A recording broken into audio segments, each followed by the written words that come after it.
अपने देवर को चुनाव में शिकस्त देने के लिए कोई भाभी स्टेज पर चढ़ गई हैं और लोगों से अपील कर रही है कि देखिए,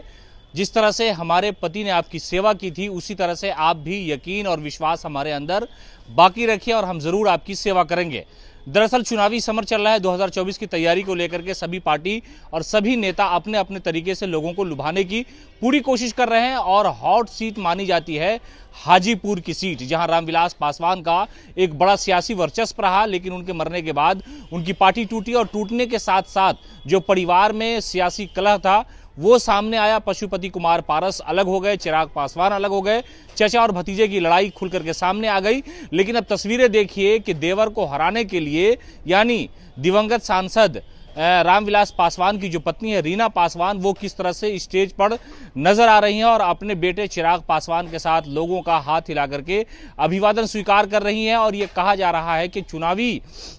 जो रणनीति है उसमें एक तरह से रीना पासवान कूद पड़ी है। हालांकि जो सीटों के बंटवारे को लेकर के जिस तरह से चिराग पासवान और भारतीय जनता पार्टी के साथ साथ पशुपति कुमार पारस के दरमियान विवाद चल रहा था, इसलिए कि पारस ने कई बार कहा कि वो चुनाव हाजीपुर से ही लड़ेंगे, चाहे उनके मुकाबले में कोई भी आ जाए, इसलिए कि असल जो सियासी वारिस हैं रामविलास पासवान के वो हम ही हैं, ये दावा किया था पशुपति कुमार पारस ने। लेकिन अब पारस को चुनाव में शिकस्त देने के लिए रीना पासवान मैदान में आ गई है। भारी जो विशाल जनसंख्या है लोगों की, वो देखिए कि वहां पर उनके जो कार्यकर्ता हैं जो रामविलास पासवान से मोहब्बत करते थे वो सब जमा हुए हैं। और जो रीना पासवान का अंदाज है सियासी में, वो पहली बार किसी सियासी स्टेज पर उनकी एंट्री हुई है। हालांकि इससे पहले कई बार वो मीडिया के सामने खुल करके बात करते नजर नहीं आती थी। उनके जो पुत्र हैं चिराग पासवान वही बोला करते थे। लेकिन अब जो है वो एक सियासी स्टेज तैयार किया गया जहां पर रीना पासवान की एंट्री कराई गई। और देखिए किस तरह से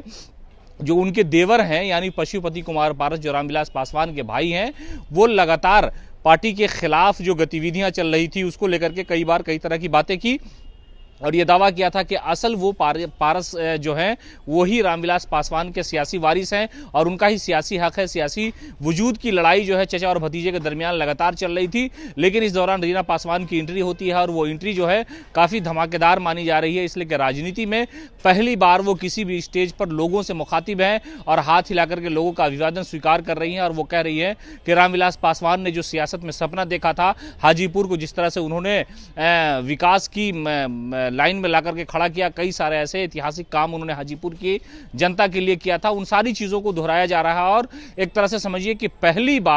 पहली बार किसी भी सियासी स्टेज पर रीना पासवान की एंट्री। और देखिए किस तरह से रीना के साथ जो है उनके कार्यकर्ता, उनके नेता, उनके जो पार्टी के लोग हैं वो हाथ हिला करके रीना पासवान का स्वागत कर रहे हैं और रीना पासवान इस दौरान उत्साहित नजर आ रही है। तो साफ तौर पर यह कहा जा रहा है कि हाजीपुर पे एक तरह से जो दावा है वो किया जा रहा है और रीना पासवान जो है राजनीति में पहली बार एंट्री करती नजर आ रही हैं।